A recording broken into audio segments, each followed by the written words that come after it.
A Mother's Day Murder by Dee Ernst. Chapter 6. We were sitting on the front porch of the Mitchell house. We might have been four women, just sitting and enjoying a beautiful spring morning, but we weren't. We were watching as police cars and emergency vehicles blocked the road. There was yellow tape everywhere. We had been asked by the first officer to arrive to please stay close for questioning. The whole thing was surreal. Maggie was still white as a sheet and shaking. Buster growled at every person who walked by. Carol had spent 20 minutes on her cell phone finding someone else to open the library. Shelley left a brief message with her office, then called her husband Mike and started crying on the phone. I felt numb. I was sitting on the porch step, my arm around Boot's neck, trying not to imagine what was happening in the garage. A dark, unmarked car pulled up, a flashing light in the front window, and a very young-looking man in a dark suit got out of the driver's side. Sam Connolly got out of the passenger side. He was wearing sunglasses, so I could only watch as his head turned to take in the entire scene. Then his head stopped turning. He was looking at me. My arm tightened around Boot and she whined softly. Carol came down the stairs and walked over to him. "Oh, thank God, a familiar face," she said. "I'm so glad you're here, Detective Connolly. This is just awful." He nodded, put his hand on her elbow, and led her back to the porch steps. He took off his glasses and smiled at me. "Are you all right?" he asked. I nodded several times, but felt sick to my stomach, guilty and nervous about what he was going to ask, and damned that he looked good in sunglasses. He reached down, took my hand, and helped me up. Boot growled soft to me and followed me up the steps and on to the porch. Carol and I sat down, and Sam leaned against the railing. "Ladies, I am Detective Connolly, and this is Detective Monroe. We just need to ask you some questions, and then you'll be free to go." Detective Monroe took out his pad and pen, looking very serious. Sam smiled. "Now, tell me about what happened." I did not want to be the one to start, so I just huddled further down into the wicker chair, staring at the gray painted floorboards. Like everything else about the Mitchell house, the porch was picture perfect. A few scattered wicker chairs and Adirondack chairs, painted white, with low scattered tables with potted pansies on them. The perfect place for afternoon lemonade. "We always walk the same path," Shelley began. "And you are?" Detective Monroe asked. Shelley gave her name and phone number, which Detective Monroe copied dutifully. She then turned back to Sam. "We start at the bottom of the hill after the kids get dropped off from school. We walk across Summerfield to Morris, take Morris to Davis, and basically crisscross every hill we can until we get up here. We come in from the other side," she pointed to the clubhouse. "Then we walk around the lake and end up back where we started by the clubhouse. Then we all go our own way home." Sam looked at the clubhouse, then to the other side of the lake. "How long does it take you?" "It depends," Carol said. "Usually 45 minutes to an hour. The hills are steep, and we don't rush. Sometimes the dog slows us down. If it's cold or looks like rain, we go faster." Sam nodded. "Fine. So today, was anything different?" We all glanced quickly at each other. "Well, we knew that Doug had pulled the kids out of school and had told the secretary that he was staying at his sister's," Maggie said. "And how did you know this?" Sam asked, not looking at me. "Excuse me," Detective Monroe said. "Your name?" Sam waited patiently, then smiled at Maggie. Maggie looked embarrassed. "Mount Abrams is a very small community," she said. "Everyone knows pretty much everything that's going on. The secretary at the school is a friend of Carol's, and Carol's told me, and well, once I got hold of the information," she blushed. "I have a big mouth." "Perhaps," Sam said graciously. "Go on." Yeah, well, we knew he had taken the boy, so we were kind of surprised that he was home. And how did you know he was home? Sam asked. Did you knock on the door to speak with him? No, I said. I cleared my throat. See, the garage doesn't open by itself. You have to get out and pull up the doors. I know because my garage is the same. When Doug and Lacey went everywhere, they'd leave the doors open so they could just pull in when they returned. So if the garage doors were closed, they were home. And this morning, Sam said, they were closed. We nodded. So you were walking past and what? You heard the engine? His eyes were on me now and I nodded. It gets real quiet up here if there's no one around, I told him. We weren't talking, so he heard it. At first, Carol thought it was a generator. Then we went up the driveway and realized it was the car, and Carol lifted the door. He lifted an eyebrow. You weren't talking, he said with a faint smile. I smiled back. It can happen. He nodded. Did you try to resuscitate the body? The body. I swallowed hard. No, Carol said. I looked in the window. He was gone. I could tell. Her voice cracked just a little. Sam looked back to the clubhouse, straightened, and turned around. Stay here, he said as he walked away. Detective Monroe followed him around the house to the garage. I took a deep breath. I have to tell him about Doug and the car and how he grabbed me and what he said. It might be important. You are absolutely right, Maggie said.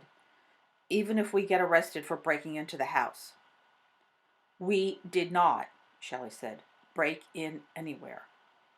The door was wide open, and I agree. Hottie needs to know. Can we not, I whispered, refer to him as Hottie right now? We sat a few minutes more. Buster had fallen asleep, but Booth was restless and kept tugging at the leash and occasionally barking at a passerby. And there were a lot of those. In fact, a tiny audience stood in front of the Mitchell house, pointing at the four of us and whispering. Kate Fisher was there, and Mary Rose Reed was whispering furiously in her ear, probably giving Kate the entire Mitchell history. Kate kept her eyes on the garage. Boy, Maggie muttered, the jungle drums are going to have a field day with this one. I wonder why he did it, Shelley said suddenly. It doesn't make sense for Doug to kill himself. I always thought he was crazy about those boys. Unless he did kill Lacey and was scared he'd get caught. He was scared, all right, I said, but I don't think of getting caught. Boot growled again, and Sam and Detective Monroe came around the corner and up on the porch. My yellow slicker was in Detective Monroe's hand. Sam looked at me. This was found, he said softly, in the back seat of the car. There's a credit card receipt in the pocket, a few weeks old, for a place called Ezekiel's Tavern. A receipt with your name on it, Ellie. Is there someplace we can go and have a little talk? I stood up and nodded. I live right over there. I'll make us all some coffee. I walked off the porch and past Sam, tugging at Boots' leash. We sat in the kitchen, of course. Detective Monroe took his coffee black. Sam with milk but no sugar. I sat across from Sam at the table. Carol asked to go down to the library, and Sam had given his permission. Shelley and Maggie were with me, hovering by the refrigerator. So, Ellie, what is it you want to tell me? Everything. I told him everything. About going into the house and finding her clothes gone, about the video camera, about Doug giving me a lift in the morning before. Sam sat quietly, his hands folded, listening intensely. Detective Monroe took notes. Sam just watched me with fierce concentration. When I finally stopped talking, I took a long, uneven breath. I would have told you all this last night, I said, but I didn't want to get anyone in trouble, and I didn't think Doug would kill himself. Detective Monroe looked up from his notebook. What? What happened last night? Sam didn't take his eyes off my face. Ms. Roca and I had a drink last night. Purely social, John. Nothing at all to do with this case. He finally looked away and turned to John. Have them look for that video camera and check to see if any other cameras were hidden in the house. As soon as the sister has been notified, let me know. We need to speak to her ASAP. Have Mike treat this as a suspicious death. Don't just assume suicide. Detective Monroe stood, fished his cell phone out of his pocket, and walked back out onto the porch. I leaned forward across the table. Suspicious death? Sam met my eye. He paused for a moment, thinking, then spoke. Douglas Mitchell was a man afraid of something. So much so that he moved his children to what I imagine he felt was a safer place. And then he killed himself?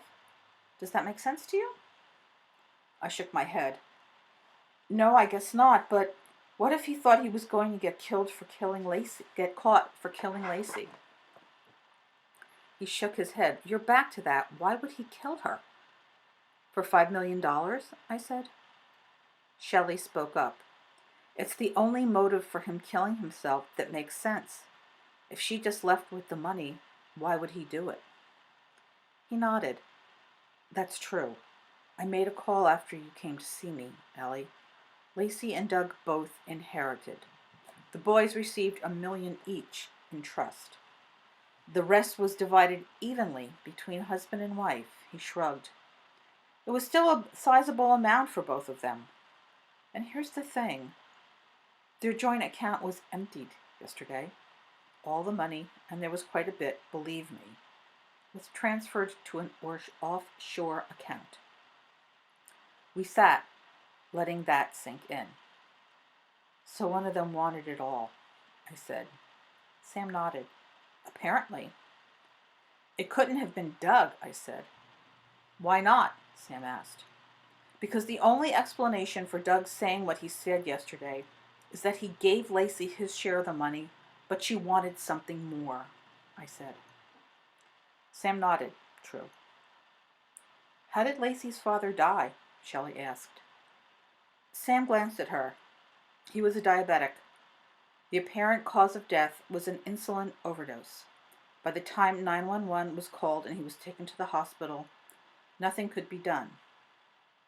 Maggie and Shelley both came forward, grabbed chairs, and sat. Very Sonny von Bulow, Shelley said.